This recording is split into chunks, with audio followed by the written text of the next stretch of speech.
Hello, I'm J. Jermaine Bay, Chief Kazi of Allodium, Moorish, Praedium, Ante, Colorado. The acronym is AMPAC.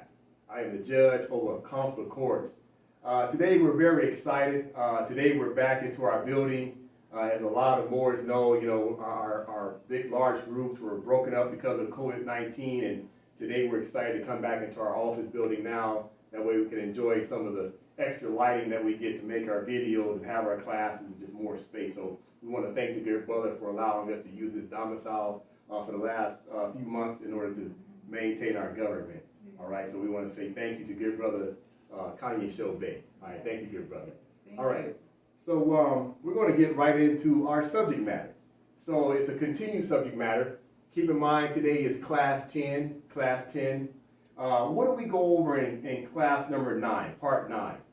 What do we go over? We started talking about something very specific that Moors need to add to their vernacular. And what is that? We found out that Moors are considered to be either Moorish subjects, Moorish proteges, or Moorish nationals. How do we find that information out? By studying law and history. We found out something specific as it relates to the ICJ, the International Court of Justice. And what do we find out? That they allow the United States of America to still have jurisdiction over Moors who classify themselves as ipso jure Moorish subjects, or Moors who go under the status of Moorish proteges. However, all states around the world, all countries around the world, all will know that when you're a national of your state, you immediately have protections from the International Charter of the United Nations. So Moors have to start understanding there's only 3 classifications: ipso jure Moorish subject, Moorish protege, or Moorish national. But you have to make a pick. What else did we find out? We found out that the ICJ started pointing out specifics as to what the Moors have to do in order to get their sovereignty back. Now, they didn't say it specifically about the Moors, but it's what you call serendipitous. Serendipitous means they exposed something. You got a 2-for-1 out of this, Moors. France was able to get the ICJ to expose some things by how Moors could get their rights back if Moors studied international law, right? So today we'll start talking about how the Moors get the land back from these colonists who were maintaining what's called extraterritorial jurisdiction. But the reality is they don't have extraterritorial jurisdiction over Moors because Moors don't have a state. If Moors don't have a state, the United States is saying, well, Moors don't have a state, so therefore, the United States of America is not usurping or extending over into a Moorish state because Moors don't have a state to usurp. That's what the United Nations is saying. That's what the ICJ is saying. That's what the United States of America is saying. That's what the other nations around the world are saying. These Moors haven't been reading the instructions. And what are the instructions? You must have a state. Until you have a state, you come under the protections of the country you live in, that you reside in. You don't domicile. You reside if you don't have your own state. That is the truth. So the United States of America has been getting away with the fact that the Moors didn't have a state, so they're just practicing jurisdiction in general. They haven't made a distinction because the Moors have failed to make a distinction. So we'll talk about that today. What is the distinction that the Moors have to make? Now let's say this for the record. Tashreeq Bey always talks about status. He'll tell us in a minute, it's not racism, it's your status. But we need to go deeper than just the word status. The reality is this. Yes, Moors have proclaimed their nationality. But according to international law, you must start to do what? Check the boxes. You have to create a government. All states around the world. Keep in mind, Africa has 54 states. All of them have a flag and a seal, government. Europe has 50 states. All of them have a flag, seal, government. The continent of America has 35 states. All of them have a flag, a seal, and a government. Okay, the question is this. Where's the Moors state? Don't get me wrong, AMPAC has a state. We're poised with full powers as it relates to international law. But let's talk about the other Moors. Where's the other Moor state? That's the instruction of the ICJ. So we're talking status. Keep in mind, the ICJ created a status for Moors because they had to take a look at what? Treaties, declarations, etc. What were they looking for? Find out what was the status is. They found out that there's 3 statuses. Moorish subjects, Moorish proteges, and Moorish nationals. And until Moors have a state, then they're not considered Moorish nationals, which means they come under the protections of somebody else's state, which means Moors are stateless people until they have a state. It's that simple. So when Tashmi Bey said, it's your status, yes, you must proclaim your nationality. After that, you got to check the boxes. Nationality is the first box. After that, according to international law, your status is based upon your state. We're going to learn more about that. So status is important in law. All right? So today we'll go over several documents. We'll qualify what the good brother Tashmi Bey has been saying. We'll qualify what the international courts have been saying. We'll qualify what the United Nations has been trying to tell us. We'll qualify what France has been trying to help the Moors with. That's the truth. All right. So first things first, let's talk about status. So in the Black's Law Dictionary, 4th edition, let's look up the word status. All right? So you can find the word status, I believe, on page 1580 in the Black's Law Dictionary. So we can have one of the mothers read the word status because everything is about status as it relates to nationals. And guess what? Status relates to Moorish subjects, status relates to Moorish proteges, and status relates to Moorish nationals. Pick one. Well, we're going to learn what status is for the record. Okay, mother, if you can read it, please. Status, standing, state or condition, case law. The legal relation of individual to rest of the community, case law. The rights, duties, capacities, and incapacities which determine a person to a given class, case law. A legal personal relationship, not temporary in its nature, nor terminable at the mere will of the parties with which third persons and the states are concerned. Turnable at the mere will of the parties with which third persons and the states are concerned. Case law. While term implies relation, it is not a mere relation. Stop. Okay. We're going to continue the rest of the reading in just a moment. Let's just break down what we've already read, right? There's no use in reading it and not comprehending. So let's use our Moorish science. Let's go back and break down status because everything Moors are talking about right now is status.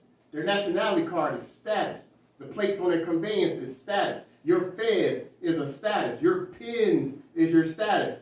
Everything, your turbans, your proclamation documents, everything is status. Let's learn status. Here we go. First things first, standing. They say Moors must stand on their square. Status is standing. Okay? Standing. Standing in what? Law. Watch this. Standing. State or condition. You want to talk status? You must talk state. The legal relations of individuals to rest of their community, to the rest of their community. So what's happening? Your state creates the legal, the laws, the common law for your community. What's the community? Your nationals. Your nationals. Not your subjects, not your proteges, your nationals. Watch this. The rights, duties, capacities, and incapacities which determine a person to a given class. What's that about? That's about status. Status of what? Your state. What does your state do? Give you rights, duties, capacities, and incapacities which determine a person to a given class. What's the class? Classification of your state. And what is the classification when you're a part of a state? Moorish national. When you're stateless, you become a Moor subject. When you're stateless, you become a protege. Moors want their rights, you need a state that creates your status. That is the status, being a Moorish national. Watch this. A legal personal relationship, not temporary in its nature, nor terminable, at the mere will of the parties with which third persons and the state are concerned. What does that mean? That's an interesting read. A legal personal relationship, not temporary in its nature, nor terminable, at the mere will of the parties which the third persons and states are concerned. What does that mean? You have a relationship as a national with your other nationals. It cannot be terminated because it comes to your constitution and your state. It cannot be terminated because of your consanguinity, coming together as a community, as a Moorish nationals. What else does it say? It says what? In which third persons and states are concerned. Who are the third persons? Other states that see you as a state. They're concerned. They said, you have a state? Okay, we can talk to you because you're qualified to talk to another state. You're a qualified officials of your state, or you're a national of your state. You're no longer stateless. Let's continue. While term implies relation, it's not a mere relation. Watch this. While term implies, what term? State. Implies relation, it is not a mere relation. What does that mean? Watch this. United States versus Burton was a 10th District Court case that came out against a Moor who said he was a Moor. That was his mere expression. That was his, what's called his moral authority. That's called mere. He couldn't prove it. You just can't merely say you're a Moor, you got a nationality. You must prove it on the record with the material fact. It's what they call a state of facts. And what's the fact? That your mother flag, along with your provincial flag that created the state and the Constitution, created the state of fact that can be validated through substantive evidence, through discovery, because your mother claimed you back, took you back from your adopted parent. The state claims their own nationals. It makes you a Moorish national, and you're no longer classified as a Moorish subject or protege. There's only three classifications: subject, protege, national. Let's continue. Okay, Mother, let's go ahead and read the rest. It also means estate because it signifies the condition or circumstances in which one stands with regard to his property. Stop. It's case law. Case law. All right. Status is estate. Moors must understand that the estate is part and parcel to the state. This is the estate flag of the empire. Morocco is an empire. This is the estate. Relates to the land. The state and the estate are part and parcel of each other. You create your state that's part and parcel to the estate. The people and the estate are one. They come together as one. They're synonymous. The estate is the people, along with the state. It's part and parcel. So when you start understanding status is about estate and status about the people, they all come together. So Moors got to understand that just created a pyramid. What am I talking about? Your estate created the state, and the state creates the nationals of the state. So you're talking about your pyramid. Your pyramid, this is your pyramid, it's the base of your pyramid right here. Your estate and your provincial flag is the base. What becomes the tip? The nationals, the people. These are your political statements. Political statements. And the people make these come to fruition. That's your pyramid. That's your mother, father, child. Constitution is a birth record of a nation. Mothers have to learn how to put together, through their matriarchal council, legislation to bring their nationals back into the constitutional fold of government and make nationals and take them away from a subject status or a protege status. That's the truth. Okay, let's look up the next word. Status quo. Status quo, 2 words. Status quo is on page 1581, Black's Law Dictionary. We're talking status. Remember now, the ICJ put the Moors in 3 statuses. The treaties put the Moors in 3 statuses. France put the Moors in 3 statuses. The United States of America put the Moors in 3 statuses. What's the 3 statuses? Subject, protege, national. Pick one. We're talking about that today. What is status quo? Moors always send in their documents. They love to put on there. Abolition of jurisdiction, quo warranto. What does that mean? You're challenging the jurisdiction. What gives them the delegation of authority orders to have jurisdiction over Moors? That's what you're asking. You're asking them, the colonists. And the colonists looking at the Moors saying, where's your delegation of authority orders? Where's your state? You Moors ain't reading the instructions. Guess what? United States of America, not confused with the United States, has checked all these boxes. Even though they're de facto, they got these boxes checked nonetheless. Where's the Moor state? Guess what? It's a high probability they don't have one. But they want to have checks and balances on the colonists. Colonists saying, you Moors don't read. You're not following international law.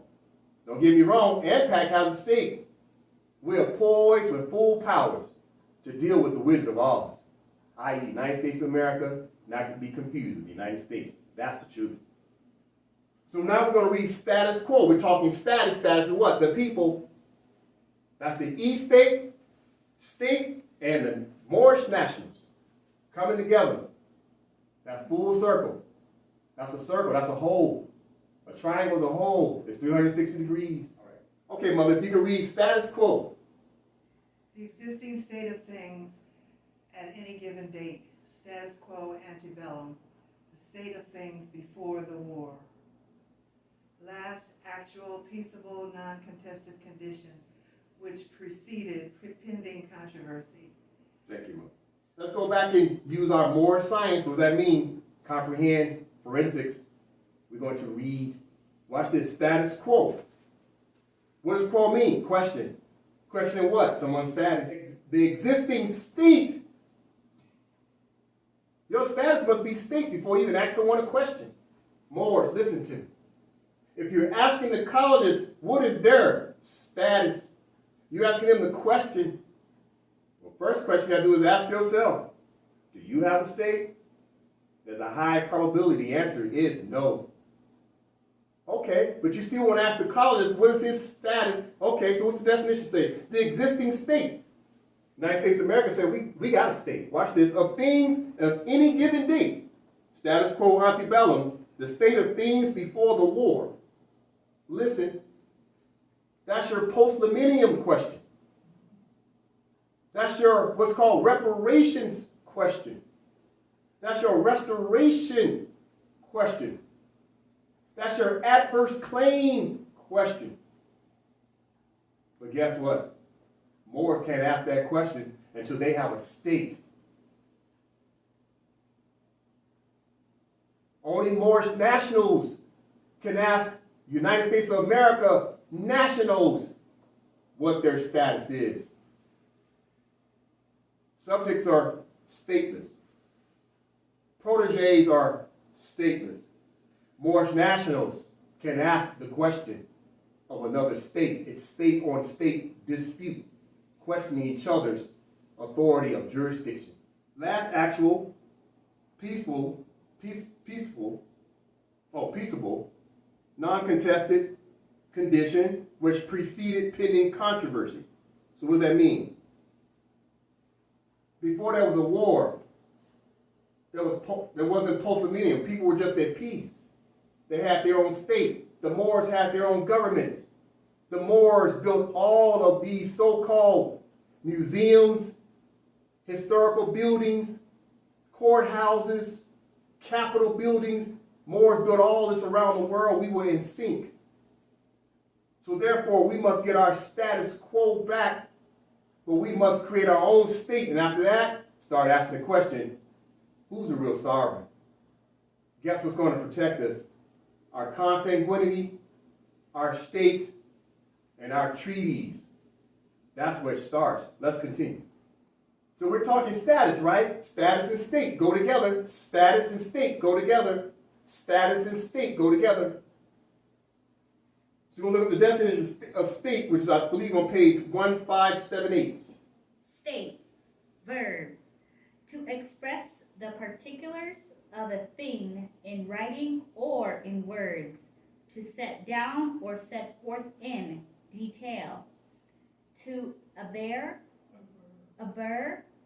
allege, or declare. Stop. Case law. So case law. So state, well, wait a minute.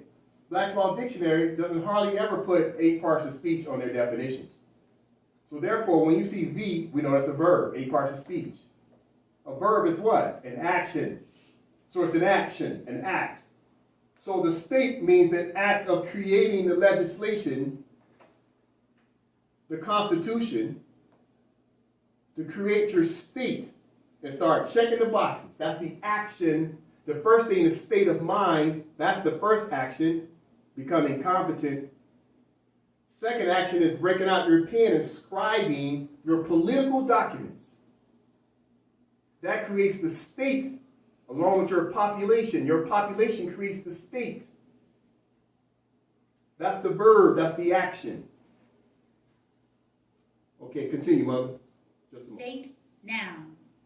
A people permanently occupying a fixed territory bound together by common law. Habits and custom into one body, politic, exercising through the medium of an organized government. Independent sovereignty and control over all persons and things within its boundaries. Capable of making war and peace and of entering into international relation with other communities of the globe. Stop. Thank you very much, Mother. It speaks for itself what state means, a noun. Now, let's say noun means person, place, or thing, but the reality is a noun is people, place, or thing. Noun is people, place, or thing, as it relates to nationals. Watch this. A people permanently occupying a fixed territory. When you put together your constitution, you're also going to put in your latitude, longitude that describes your permanent territory. Have Moors done that? No. AMPAC has done it. There's an overwhelming probability of the Moors have not set aside their constitution that outlines their permanent territory. Together by common law. You see that hyphen in that common law? That represents persons. That's common law and a feudal law. So when Moors read the Black's Law Dictionary, so they see that hyphen, that's feudal law. The word common law is 2 separate words, no hyphen. Common law is based upon the ancient, archaic way our ancient mothers and fathers did things. So when you see the hyphen, they put it together, that's feudal law. Because feudal law does have states. It's called de facto states. That's the truth. So common law, habits, and customs into one body politic. Body politic is what? State. Exercising through the medium of an organized government. They tell you right then and there. What is a state? Government. Moors need a government in order to be Moorish nationals. You can't be self-appointed. You must have a government in order to have a state. Independent sovereignty. Moors want to enforce their sovereignty. You can't do it without a state. And control over people and things within its boundaries. So your constitution creates the boundaries of your provincial government, the latitude, longitude. capable of making war and peace. You want to enforce the treaties of peace and friendship? You need to have a state. And of entertaining into international relations with other communities of the globe. Moors want to talk to the United Nations? You need a state. Moors want to negotiate treaties with another nation? The United States of America is a separate nation. De facto. Yes, the corporation, but de facto nonetheless. We want to negotiate. Moors want to negotiate as nationals with the United States of America. You got to have a state. You don't have a state, you can't negotiate. That's the truth. Okay, Mother, let's continue. The organization of social life which exercise sovereign power in behalf of the people. Stop. So, state is all about the organization. What's the organization? The government of social life, which exercises sovereign power. What exercises sovereign power? The state's authority, with its nationals, Moorish nationals, who are elected officials, not self-appointed, elected officials that govern the affairs of their nationals. So what does it say? The organization of social life would exercise a sovereign power on behalf of the people, not persons. See that? They make it interchangeable because the United States of America knows they got to keep sliding the word person and individuals because that's what their legislation says. Because everybody is in the status was called civil liter mortuus. The Moors must study and understand, use the word people. Continue, Mother. One of the component commonwealths or state of the United States of America, the term is sometimes applied also to governmental agencies authorized by state, such as municipal corporations. Stop. Thank you, Mother. Watch this. They telling us the answers to the test, Moors. One of the components commonwealths or states of the United States of America. Wait, I thought they was the United States.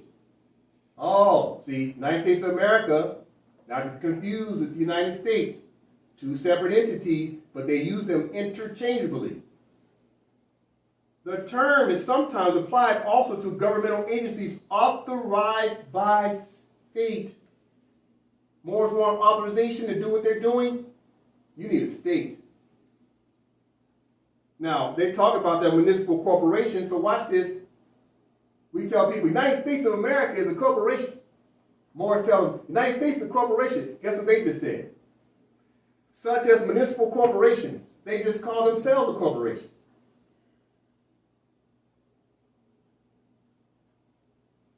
Okay, Mother, let's continue.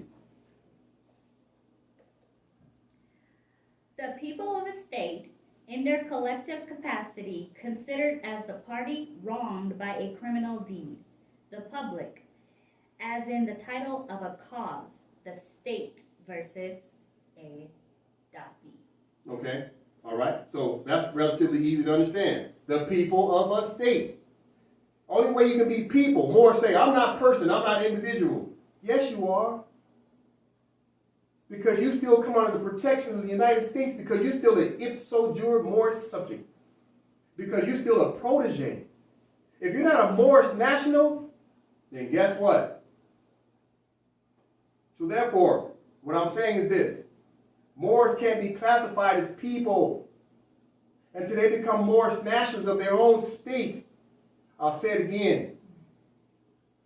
If you come under the protection of the United States of America, United States of America, and Moors don't have their own state, if you don't have a state, you're still classified as a citizen of the United States. They don't call their citizens people. They call them persons and individuals. So Moors want to be people? Great. Pick a status. Subject, protege, or national. You want to be people? Must be national. That's the truth. Okay. So let's read again. The people of a state in their collective capacity considered as the party wronged by a criminal deed. So we keep saying the United States of America is criminals. Okay, what did they do wrong? Let me rephrase the question. What have the Moors done wrong in order to say the United States is criminals? We failed to create a state. Right. So if the United States is criminals, being de facto, then what is our status since we didn't do nothing at all? Are we the de jure state? Yes, by our moral authority. But moral authority has no judicial standard in international courts. So therefore, if we say they de facto, what are Moors if they don't have nothing?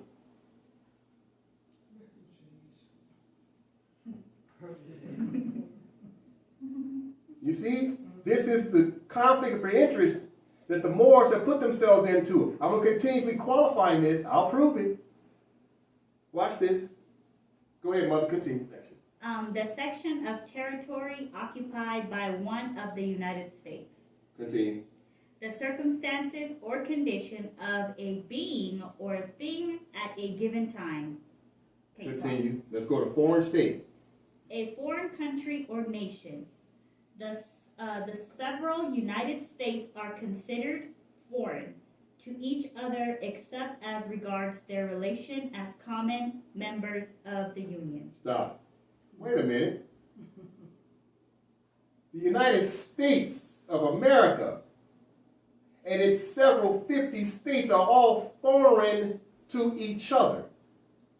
They're all claiming a status under jurisdiction at their borders of each one of their 50 alleged states jurisdiction corporations are all foreign to each other. So therefore, when Moors are nationals of their own state, and we tell the United States of America we're a foreign state under diversity of state, they already know what diversity of state means because they see all their states as being foreign. So the conversation we're having with them is not brand new. All of them see each other as foreign states. They all have what? A constitution, a seal, and call themselves a state. So the United States of America has 50 states, they got 50 flags, and then their mother flag is the United States banner. So there's 51 flags. 52 if you count District of Columbia. My question to the Moors is, where's the Moorish flag? They'll tell you, oh, here's our flag right here. That's the E-state flag. The Moorish Empire is the world. The world has 54 E-state flags that represents the Moroccan flag, mother flag. In Africa, there's 54 states. Those 54 state flags are the state flags to this E-state flag. Europe has 50 state flags. Their state flag is the state flag to this E-state flag. Continent of America has 35 states. All of them have a flag, but that flag is part and parcel to this mother flag. This is the E-state flag. Moors are no different than any other state. This might be the mother flag, but the Moors have to now be part and parcel of the E-state. They must, according to international law, have their own state. They can't claim the world. You must have a political jurisdiction for your community. The E-state flag represents clans, tribes, villages, cities, counties, states, countries, and nations. That's what this flag represents. But we must be part and parcel of this said E-state of Northwest of Mexico. That's the truth. Okay, Mother. So now that we've got a fundamental understanding of status and state, they go together. Tosh Bay talks about status. The status is what? We haven't been studying international law. We checked the first box, but we didn't check the rest of the box to create the state. Okay. I always try to give reference points as it relates to when I say we must have a state. Watch this. I'm going to go over to what's called the International Court of Justice Handbook. The International Court of Justice Handbook. So those Moors at home, when you're searching, look up ICJ Handbook Manual. Okay? ICJ Handbook Manual. Well, what is this? This is the handbook that the ICJ, the 15 judges that have been elected to the ICJ in the Netherlands. This is the handbook. In the handbook, we'll quickly just assess some of the reading really quickly. Watch this.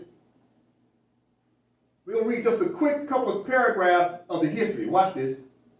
The role of the International Court of Justice, ICJ, which has its seat in the Hague of the Netherlands, is to settle in accordance with the international law disputes submitted to it by states. In addition, certain international organs and agencies are entitled to call upon it for advisory opinions, also known as the World Court, quote unquote. The ICJ is the principal judicial organ of the United Nations. It was set up in June 1945 under the Charter of the United Nations and began its activities in April 1946. So it immediately tells you what's their delegation of authority. United Nations Charter. Now watch this. Now let's go down to what they call Section 3. The parties. This is the ICJ handbook. This is international law. This is reference point. I'm qualifying what I'm saying about the state. Watch this. What does ICJ and United Nations say about states? Number 3, the parties. You want to be a party to the Treaty of Peace and Friendship? Article 1 says the parties. Only states may be parties to cases before the court. So every time Moors walk into a venue, if they don't have a state, they're not a party to the treaty they're trying to enforce. It is the function of the ICJ to decide in accordance with international law disputes of legal nature that are submitted to it by states. That's as far as I'm going with this. This is qualified. Moors must study international law if they want to enforce the treaties. They must be Moorish nationals. Ipso jure Moorish subjects can't enforce treaties. You're stateless people. Moorish proteges cannot enforce treaties. You're stateless people. Only Moorish nationals can enforce treaties because you have a state. And the ICJ will now deal with your dispute because you've checked the boxes. That's the truth. Now, wait a minute. What started all this? It started with France in 1952. France got the ICJ to disclose a lot of things for Moors. Don't get me wrong, France was fighting for some jurisdiction over the French zone in the Moroccan Empire. But France got the ICJ to disclose some things. The ICJ disclosed some things that helped the United States of America and hurt the Moorish subjects and the Moorish proteges. But it also helped the Moorish nationals to understand what we was doing wrong. But Moors have been, their misconceptions, misinterpretations of what's happening, what the ICJ said. Watch this, we'll go through it in detail today. So for Moors at home, you want to look up the case concerning rights of nationals of the United States of America in Morocco, the judgment of August 27th, 1952. So this is the summary page, summary page, summary page. But this is what the United States of America is using to maintain jurisdiction over Moorish subjects and Moorish proteges. So what you do is when you find it, you go to Article 2.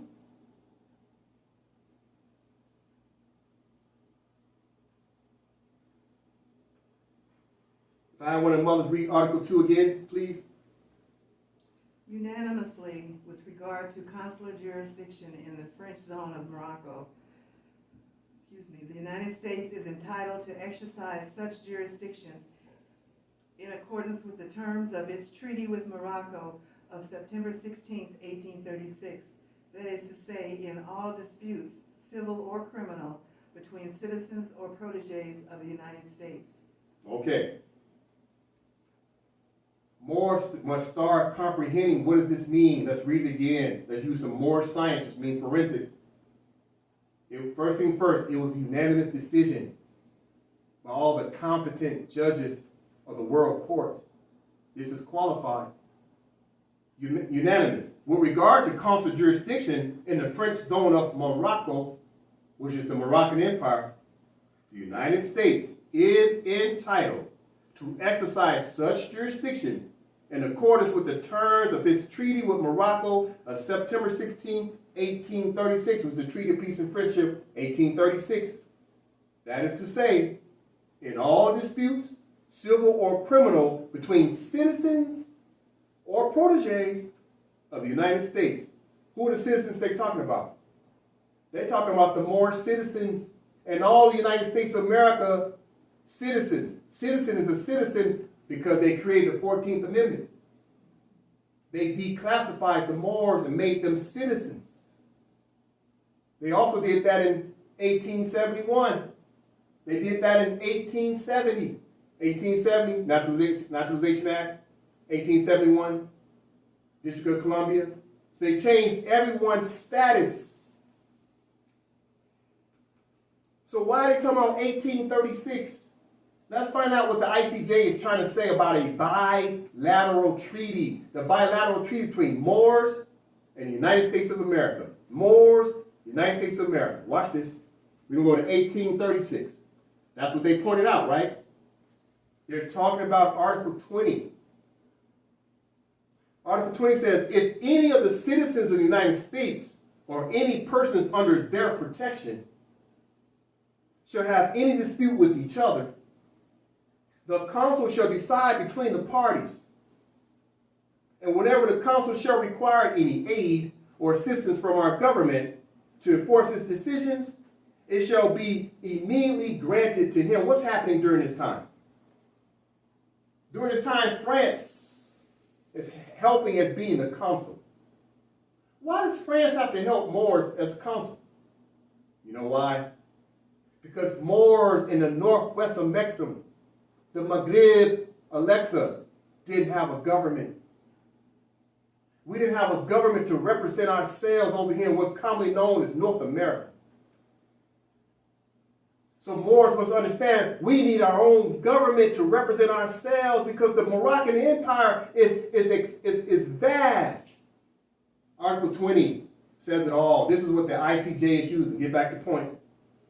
So what their ICJ is saying, the United States of America has a state, but the Moors have failed to come back to their government and claim their submission to the Moroccan government as nationals. Moors are listed as subjects and protégés, and until we come back on the record to a Moroccan government, we're still listed as subjects and protégés. We're still under the protections of the United States of America, because in the treaty, we are cohabitating, but the Sultan told George Washington, remember in George Washington's letter? He says that he was not going to harm them and he was not going to remove them. Who's the them? Moors. So the Sultan's like, listen, France gonna look out for my Moors over there, and the United States better look out for them too, because that's what the treaty's about. It's about treating each other in harmony. It's amity and commerce. But what happened? We got colonized. And so did Morocco. The King of Morocco got colonized too. So we had no governments in northwest of Mexico, the Maghreb, Alexa. The Sultans knew this though. France knew this. How do I know? ICJ is using it saying, Moors' responsibility to come back to their government. Watch this. 1880, Treaty of Madrid, protections in Morocco. Article 15, It gives specific instruction that Moors have been failing to do. We'll read it aloud one more time, Mother, please. Article 15.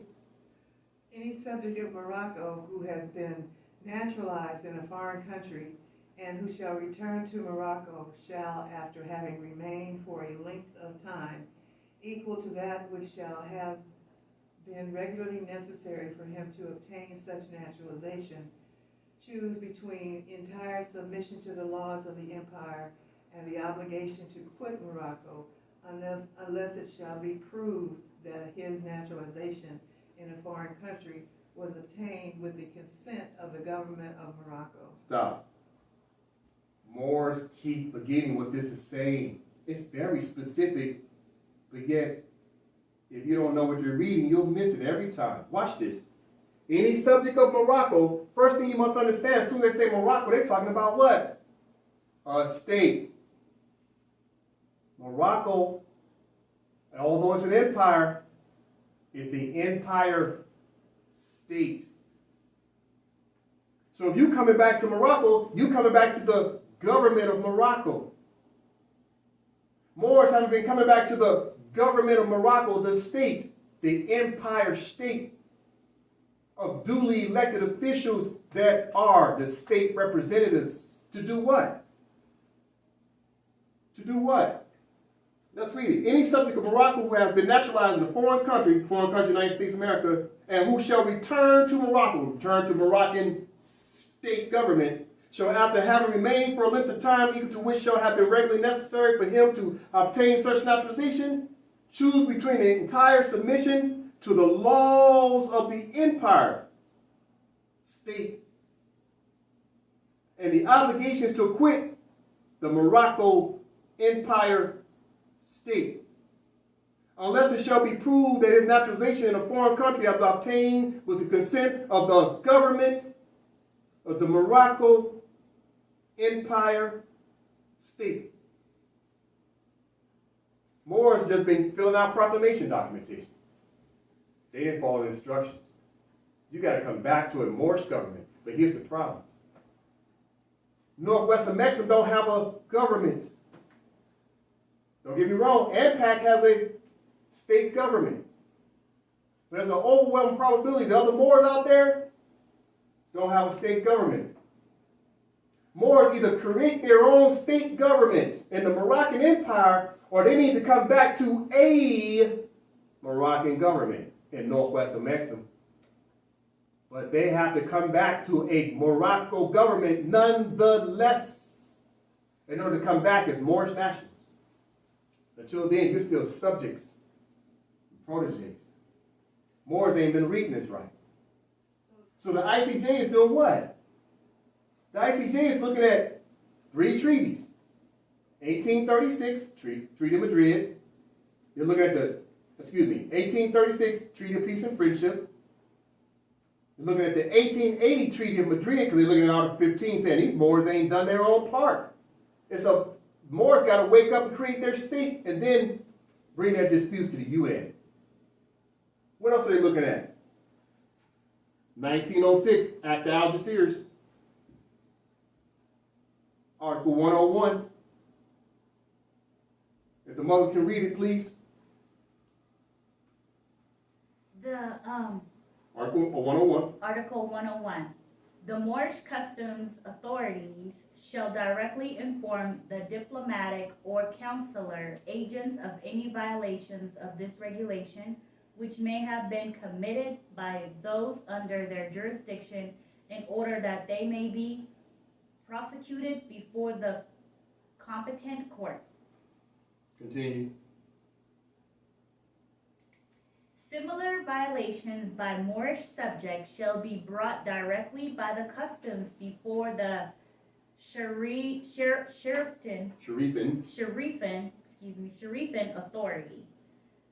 A delegate of the customs shall be charged to follow the legal proceedings in cases pending before the several jurisdictions. Okay, wait a minute. What are they saying here? Keep in mind, we're going to go back to the ICJ document because Article 2 and 3. We only read Article 2. We're going to go back. Article 1. The Moorish customs authorities. First things first. Who has authority? States. So Moors don't have authority. Shall directly inform the diplomat. Who's diplomats? Of a government state. Or consular agents. Can't be a consular agent unless you're affiliated with state. Or any violations of this regulation which may have been committed by those under their jurisdiction, in order that they may be prosecuted before the competent court. Moors in Northwest Mexam haven't had states to deal with their own Moors who are creating criminal and civil cases. So under 101, the Act of Algeciras said when Moors create a state, they can deal with their own civil and criminal adjudications. But until we have a state, guess what? The United States of America is dealing with the criminal and civil matters of people who even say they got a nationality card. Why? Because people with a nationality card fail to check the rest of the boxes. So 101, going back to the top, the Moorish customs authority shall directly inform the diplomat of consular agents of any violation of this regulation which may have been committed by those under their jurisdiction, in order that they may be prosecuted before the competent court. So that's Moors taking care of Moors. And then when Moors deal with a United States citizen who's violating the law, we got to let the United States know so they can deal with their own citizen. But until we have a state, we have no state rights. We're stateless people. Watch this. Similar violations by Moorish subjects shall be brought directly by the customs before the Sharifan authority. So what's happening? The United States of America was supposed to be bringing Moorish subjects to the Sharifan authority. Why haven't they been doing that? Because the Moors are classified as subjects, proteges, i.e. citizens of the United States, and there's no government in Northwest Mexam, i.e. a consulate. There's no consular courts of Morocco here in Northwest Mexam. The United States did an excellent job to make sure that Moors had no protections in Northwest Mexam. So which means the Moors' successors, descendants, must create their own state government in the Moroccan Empire, just like everybody else did in our empire. Moors are no different. Watch this. A delegate of the customs shall be charged to follow the legal proceedings in cases pending before the several jurisdictions. Who's going to be delegated? You got to be an official of the state to delegate someone. Moors ain't got a state. So they can't delegate no one to be consul on behalf of their Moors. We don't have consular courts.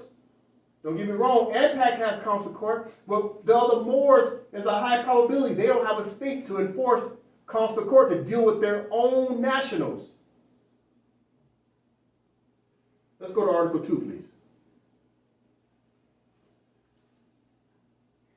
Article 2. Every Confiscation. Every confiscation, fine, or penalty must be imposed on foreigners by consular jurisdiction and on Moorish subject by Sharifan jurisdiction. They're talking government again. Every confiscation, fine, or penalty must be imposed on foreigners by consular jurisdictions. So foreigners can only deal with consular court. Why? Because now you're dealing with what? Diversity of state, diversity of nation. So consular court becomes the referee. To deal with these two nations. Guess who has the original jurisdiction in Northwest Mexam? Moorish nationals. Because we're the sovereigns. We create the consular court. Based upon what? Article 20. If any of the citizens of the United States or any persons under their protection shall have any dispute with each other, the council shall decide between the parties. This is why Dwight D. Eisenhower got rid of consular court in 1956. That way the Moors wouldn't have no remedy to call for consular court. But there was no Moorish consular courts in northwest of Mexico.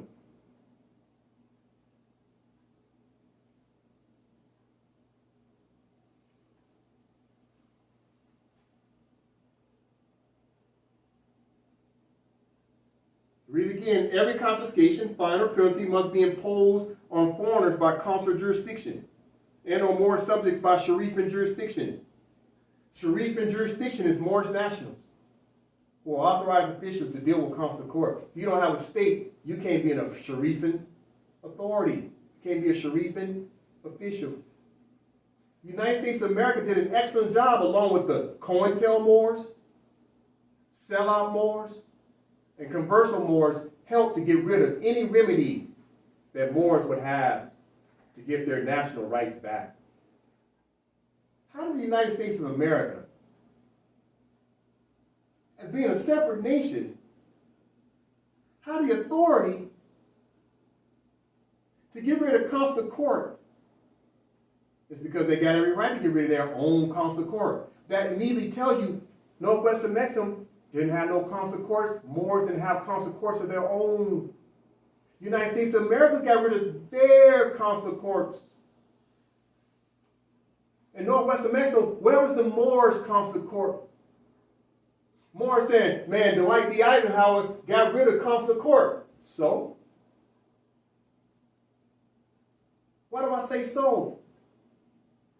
If the Moors had been enforcing their own consular courts, having their state and their government, it wouldn't have made no difference what the United States did. We could enforce our own consular courts. This is what I'm trying to tell you. Moors didn't have governments in northwestern Mexico. So now we have to create our own because we're part of the Moroccan Empire. We have every right under post-millennium sovereignty, consanguinity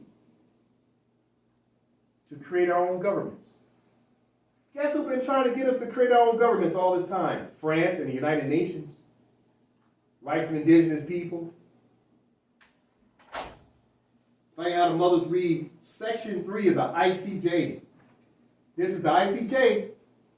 This is Part 3. Watch what they say. Watch this. By 10 votes to 1, it is also entitled to exercise consular jurisdiction in all cases, civil or criminal, brought against citizens or proteges of the United States to the extent. Just a moment.